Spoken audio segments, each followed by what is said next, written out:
Thank you so very much for being back. And if you just joined us, Enterprise Weekend it is. Reaching you from Enterprise Television to our conversation for today. Governor Mohammed Umaru Bago of Niger State has sparked national debate with his candid call for a single non-renewable term for governors and the president. Speaking during the swearing-in of new appointees, Bago admitted that the pursuit of a second term often hinders decisive governance, as incumbents avoid tough but necessary decisions that could upset political allies. According to him, fear of re-election has weakened discipline and slowed development, forcing leaders to prioritize political survival over public interest. Bago's position has drawn widespread support from Nigerians, that is, and prominent stakeholders who argue that a single tenure would eliminate distractions, reduce corruption linked to re-election campaigns, and enable leaders to focus fully on governance. Supporters also note that the idea aligns with recommendations from past constitutional reviews, including the 2014 National Conference. Now let's get talking. We still have His Greatness Agadaigo Esquire. Thank you so very much, Barrister, for hanging on. Hello, Barrister. Are you still there with us? All right. So I sincerely hope Barrister will rejoin us. I guess we have a bit of a communication error there, and we were talking on the issue of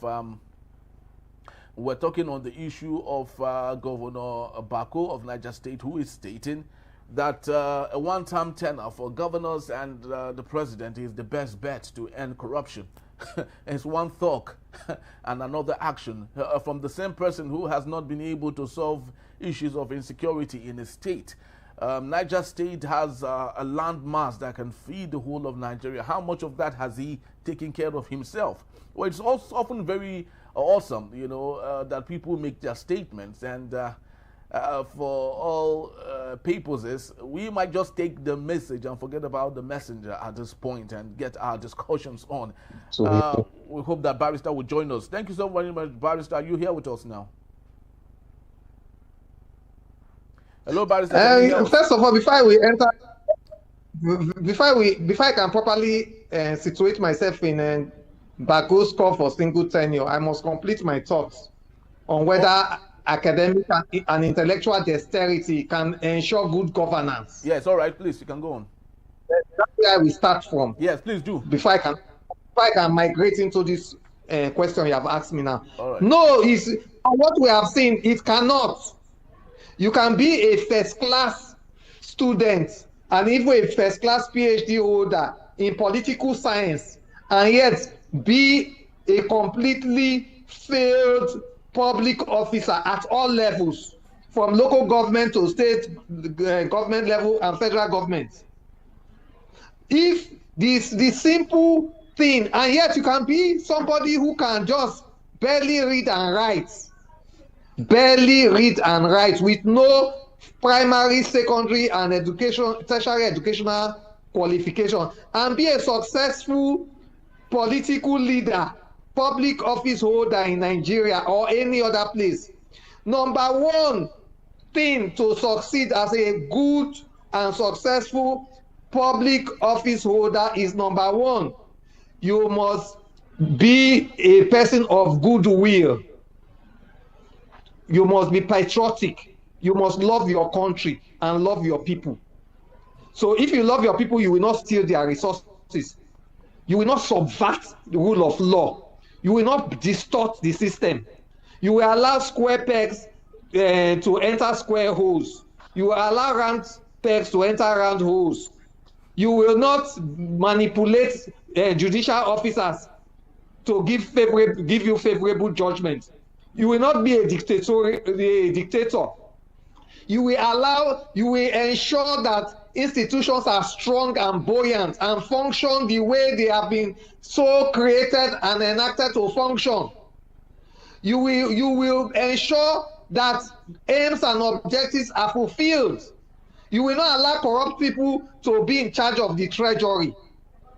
So you will ensure that the right thing is done, no matter whose ox is God's. This is what leadership is, not even education. We have seen too many professors fail. I'm sure you remember that professors were given responsibility to carry out election in 2019, and Yes. one of them was 2023 found. One of them was found. So the point I'm making is that for us to have a very successful democratic dispensation, we must have leaders who are not only conscientious, who are not only intelligent, but who have goodwill. The Bible says that righteousness exalts a nation. When the righteous rule, the people enjoy, the people rejoice. So we need to have righteous leaders, not people who necessarily are holy that sleep in churches from day morning till night, but people who are desirous that the right thing should be done. Processes are carried out the way they have been spelled out by provisions of law. So coming back to now Bagos, even if you allow single tenure, and those who occupy those tenures for one term are thieves, criminal, people who are unpatriotic, people who do not have the good desires for Nigeria, people who are there for greediness, selfishness, personal aggrandizement, it will still fail. It will still fail. So that is not the issue. The issue is not about staying for 5 years or 5 years or 8 years. That's not the issue. The issue, at least this governor that you have praised now, Oti, he has been there 4 years. He has been focused because he has goodwill. He has the proper mindset. He knows why he's there. Number one, a leader under a democratic dispensation must know that he is the servant and the people are his masters. And he's there to serve his people. Not his people are not there to serve him. He is there he must be subservient to the wishes of his people. So he must be able to have that political intelligence to know what are the real desires of my people so that I can properly serve them.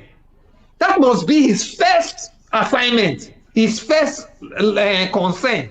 So after discovering what the people would need, then he will now move all his energies, all his talent, all the resources to now fulfill that contract. It's a contract. It's a social contract.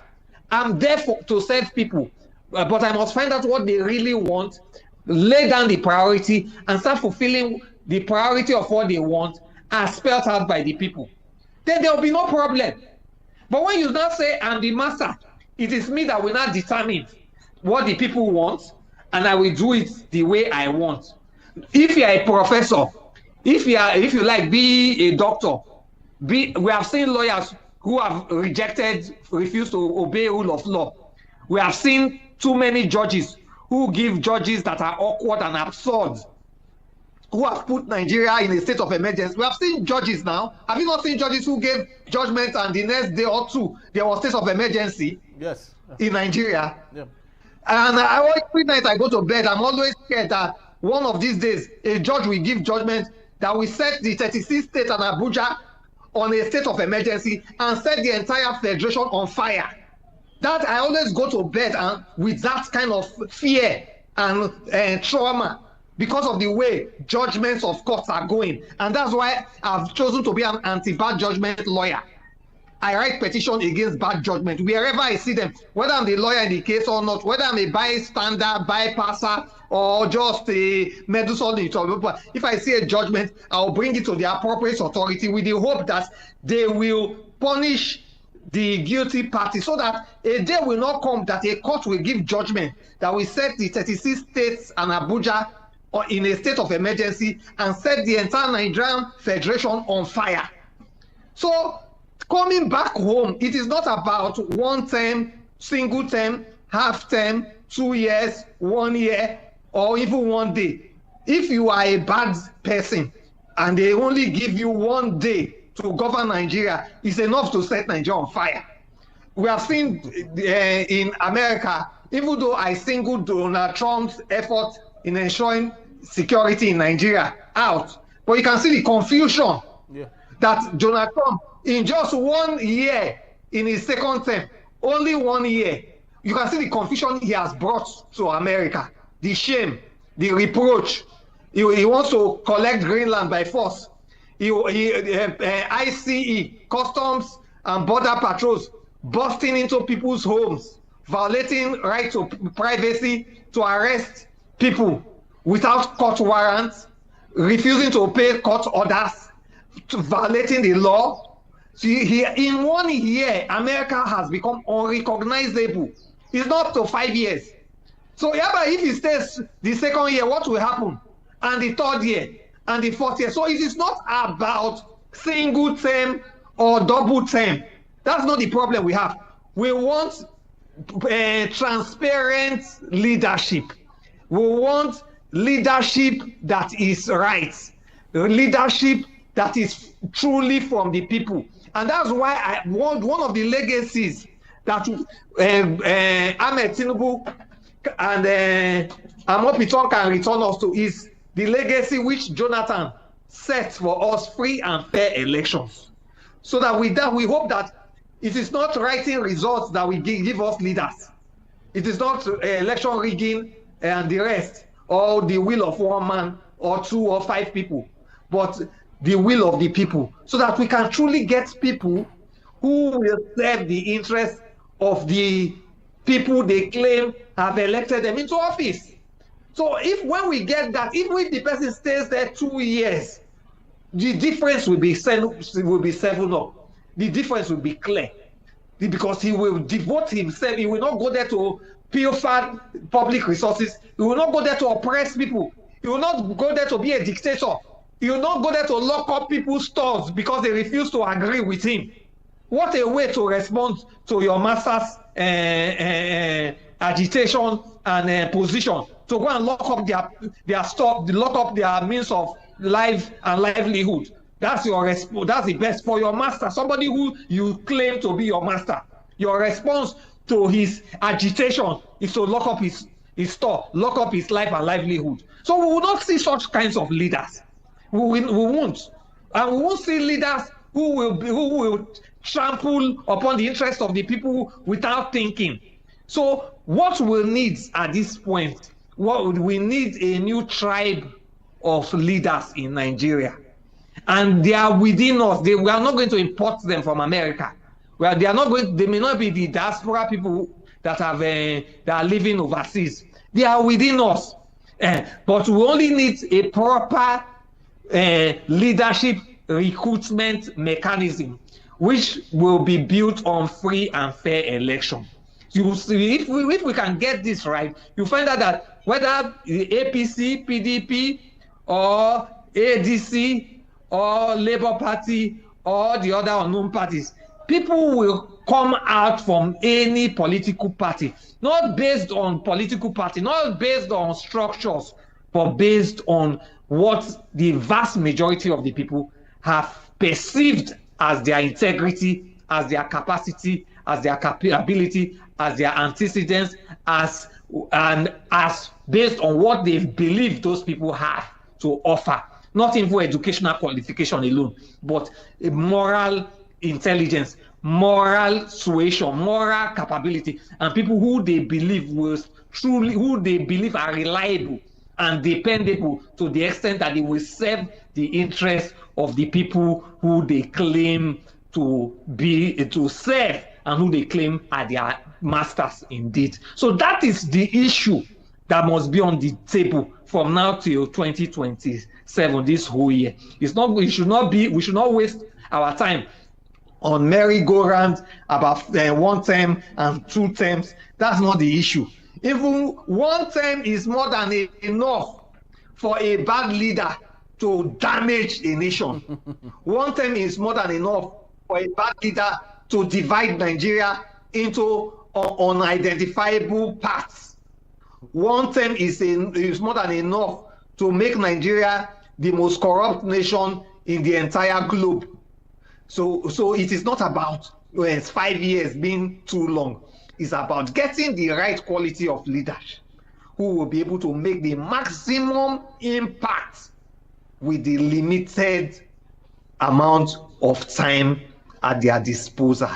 So that should be the compassion, that should be the focus, and that should be the what all our eyes should be on view as we journey from 2026 till the year 2027 by the grace of the Almighty God.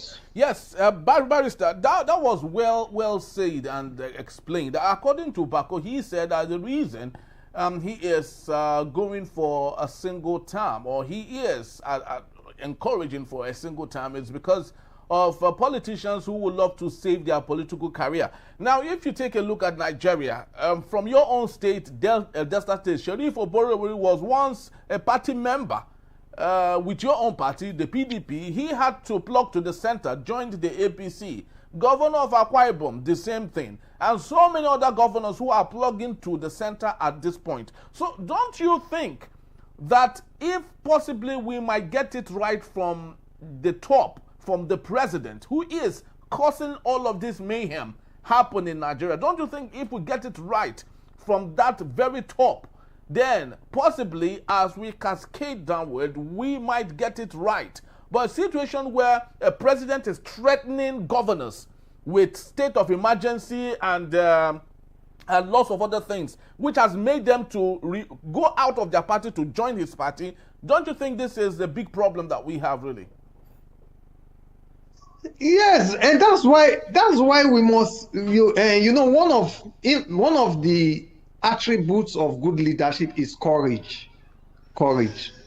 Even to tell you the truth, not even leadership, even one of the attributes, if you want to be a good lawyer in Nigeria, one of the key attributes is courage. Courage to confront judicial wrong. To write petition against a judge, I hope you know you need courage. Yeah, very well. To write against a judge, maybe a judge in the High Court, a judge in Court of Appeal, or a judge in the Supreme Court, or even sue the National Judicial Council. It must be an act of courage. So it means that if as a lawyer, if you are not courageous, it means that you are incompetent to be a lawyer, because courage is a vital attribute to be a good and efficient lawyer. So also courage is a vital and expedient attribute for you to be a public office holder, because you must get to a point, not only a point, pardon me, as a public office holder, you will get to many points when you must draw the line and say, others may, but I will not. Others may, because pressures will come to you that you must do this or we will unseat you. And then you will not stand up and say, no. Yes, so others may be doing this, but as for me and my household and my government, I will not do this, because this is wrong. So go and do your worst, but this is where I stand.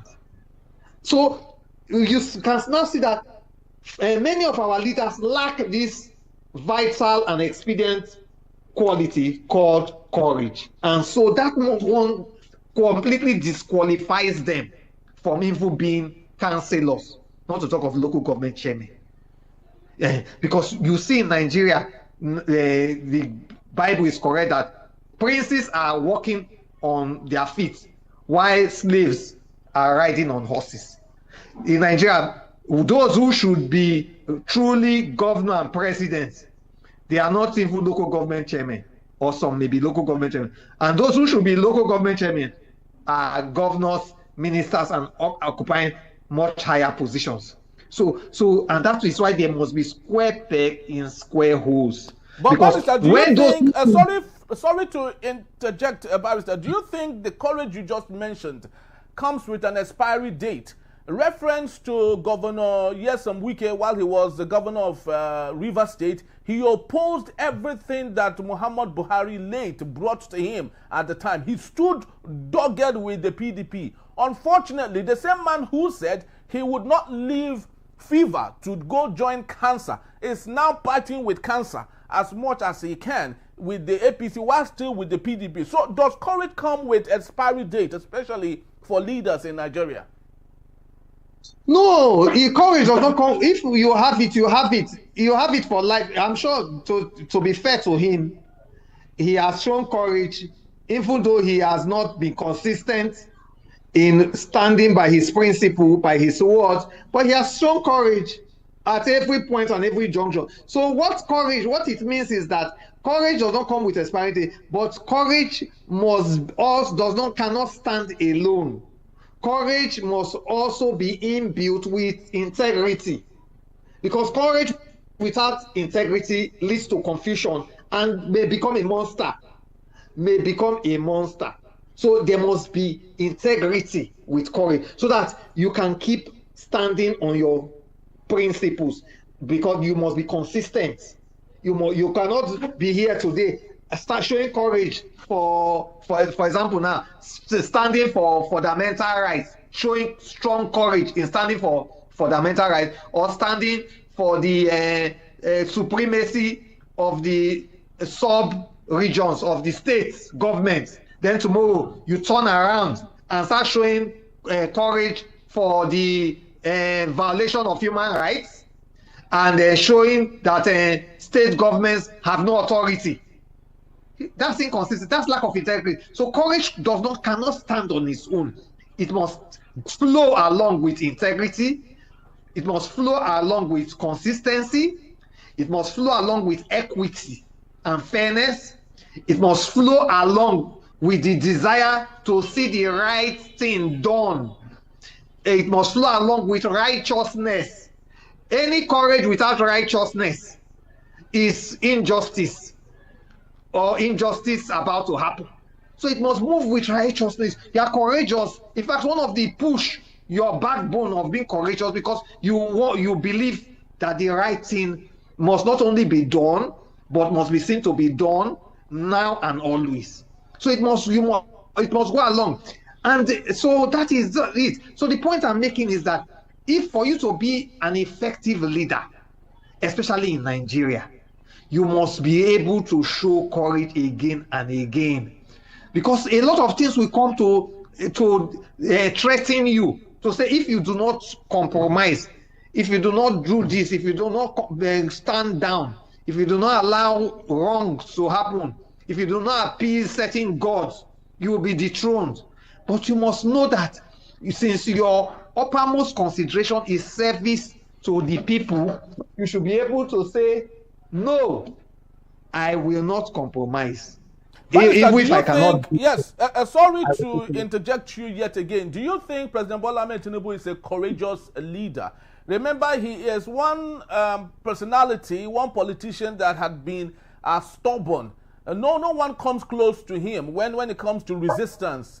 At a point, PDP took over almost every state in Nigeria except AD, which he was the governor at that time. And up until today, he's still very dogged with his belief system. Do you think President Bola Ahmed Tinubu is a courageous leader, going by what he has done with Nigeria, taking it from the bad shape that it is to a worse shape that we are managing now? What's your take on that?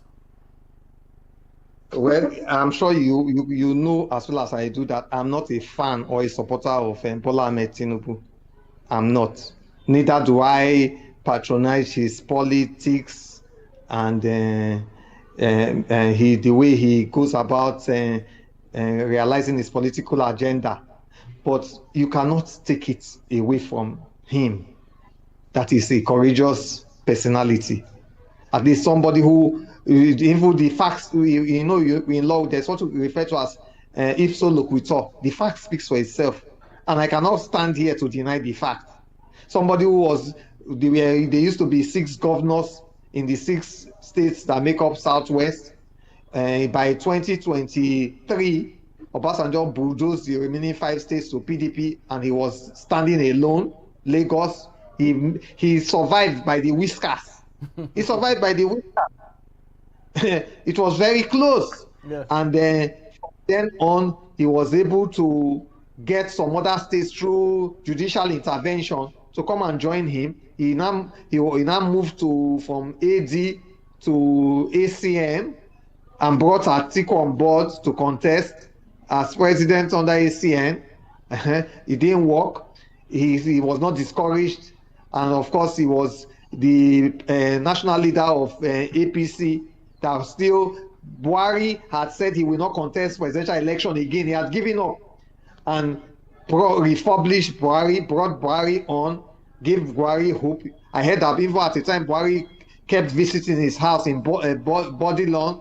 He had his own room. Buhari had a room in his house. Encouraged and even maybe sponsored Buhari politically and financially, and they won. And after Buhari, the first time Buhari wanted to even quit, encouraged Buhari to go for second term, and after Buhari's second term, he brought himself on board.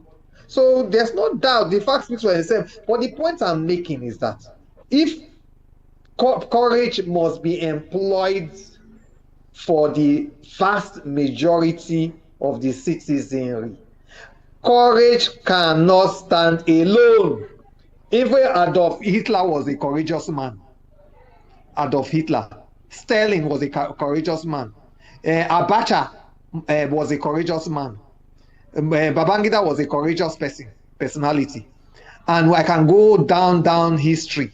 So if courage must be properly utilized to serve the vast majority of the Nigerian people, or to serve the vast majority of the people a public officer is constitutionally mandated to serve, then courage must be mixed with integrity. Courage must be mixed with sincerity of purpose. Courage must be mixed with other attributes of competence. Courage must be mixed with honesty. Courage must be associated with goodwill. Courage must be associated with selflessness, complete selflessness. And of course, courage must also be associated with vision, which is beyond oneself. Which is beyond oneself. That is when courage can give birth to the greatest good, to the greatest number of Nigerians, or of the greatest number of the people you seek to save. And that's why I've been saying that courage cannot stand alone. Because when courage stands alone and is mixed with inconsistency, then courage will become monstrous. Courage will not become a monster. Because you are ready to devour the people who are your masters, who you are supposed to serve. And you say, I can do anything, nothing will happen. I can do anything. And you can hear that boast from some courageous personalities every day in Nigeria. They always boast, I can do anything. I can even carry out murder, carry out criminal activity. Nothing will happen. I know nothing will happen. I know nothing will happen. That's the courage that is standing with dishonesty, standing with personal agenda, standing with selfishness, self-centeredness, greediness, standing with myopism, and courage that is not intended to serve the vast majority of people, but is self-centered. And those are the kinds of courage example we see all around us. And of course, we can do better than that, and we should do better than that. And we desire that our Nigerian Federation will be much more better than the way we met it. For the good, even if not for our personal good, for the good of our unborn children, for the good of our unborn grandchildren, for the good of our unborn great-grandchildren, and for the good of generations that are yet unborn, so that we can leave a legacy of good examples. You know, one of the benefits of courage that is well applied is that it leaves a legacy of good examples that will be remembered many, many, many years after the actor has departed from the stage. Thank you so very much, Barrister. We truly do appreciate your time, and your insight has been very fruitful to us, and we truly do appreciate your time. Thank you so very much. And thank you very much for having me. And always wanting to have me. I'm at your beck and call. No Even problem, if you Barrister. call me 1 a.m., call me 1 a.m., call me No. 2 a.m. I'm going to answer you and I will respond accordingly. Don't be Thank you. afraid. Anytime, I'm at your service. Thank you so very Even if much. I'm not a public servant, I'm an enterprise servant. I'm a servant of Thank you so very much, Barrister. We truly do appreciate your time and your generosity. We truly do appreciate that a lot, because you've been so insightful and have contributed, more than enough, to some of the political issues that we have in Nigeria. Unfortunately, we do not have as many persons like you who are courageous enough to speak the truth to authority, which is lacking today in Nigeria. So for giving us that opportunity, we truly do appreciate you. And that's the time we have. We'd love to say thank you for that. Please do well to follow us wherever it is you've watched from around the world: Canada, the United States, Germany, Italy, Nigeria, Ghana, Senegal, wherever it is you've watched us from. We'd love to say thank you. Please do well to follow us. You can find us at enterprisetvnews.com. My name is Henry Ikwebike. Have yourself a splendid day. God bless you. God bless Nigeria. And I'll see you on another episode. Bye-bye.